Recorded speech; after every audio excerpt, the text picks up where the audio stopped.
What is the healthy approach to my teenage hormones? There was a professor in university that shared me the following story. He is an eye doctor, and he's also a professor.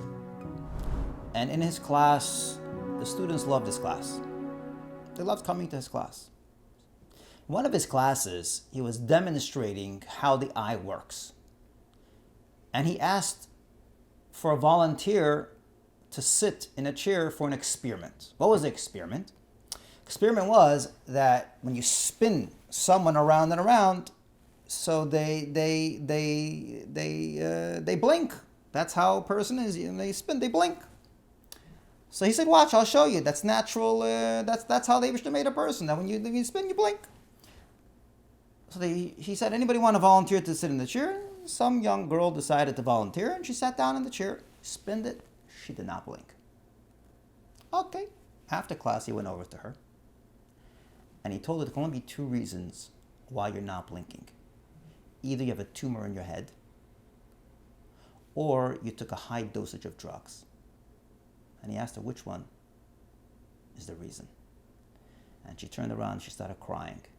And she said, the other day she broke up from her boyfriend, and she took a massive dosage of drugs before class. She was planning to take the other dosage after class to end her life.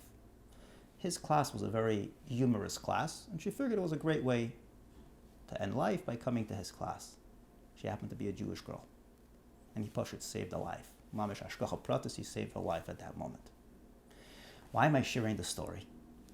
Too often we follow raw teenage hormones and think that it'll lead to happiness, when if it's done in an unhealthy way, it leads to depression. And this is important for a teenager to understand, that the healthiest thing you can do in addressing raw teenage hormones is to discuss it with someone mature.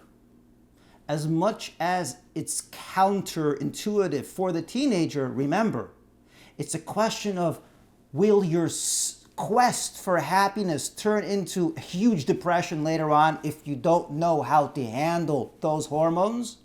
Or will you be able to channel it into a satisfaction, into a deep level of a relationship at the right time with the right guidance? So the real answer to anyone who's a teenager and they're following their hormones is, wait, stop. Too many people have ended up depressed.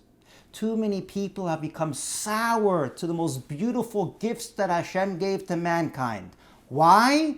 Because they didn't allow themselves the ability to hear from someone mature, someone over the hill, how to go ahead with those feelings. So the short answer is, you're facing what all of us face. This is human nature. The Eibishter created the world that we all face certain hormones at certain times. But speak to someone. You don't want to fall into a pit. You want to develop and take yourself into those hormones and into life. You don't want to fall anywhere.